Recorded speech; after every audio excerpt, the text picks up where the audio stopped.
নামতে হচ্ছে। আমি মনে করি এই জাতির জন্য একটি লজ্জাস্কর।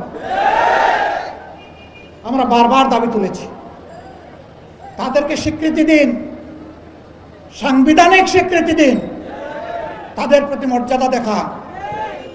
কিন্তু না, আমাদের ইন্টারিম সরকার তা দেখাতে ব্যর্থ হয়েছে বলেই আজকে তারা সংসদের দক্ষিণ প্লাজায় অবস্থান নিয়েছিল। আমরা শুনেছি এখন সরকার এই বিষয়টা গুরুত্ব সহকারে নিয়েছেন, কিন্তু এর মাঝে কিছু অসুন্দর কাজ হয়েছে কিনা আমি নিশ্চিত না। যদি হয়ে থাকে তাহলে আমি ব্যথিত, দুঃখিত, লজ্জিত। এই যারা জালিমের হাতে মার খেয়েছে, আজকে ইন্টারিম সরকারের পুলিশের হাতেও যদি তারা মার খায়, এ লজ্জা আমরা কোথায় রাখবো?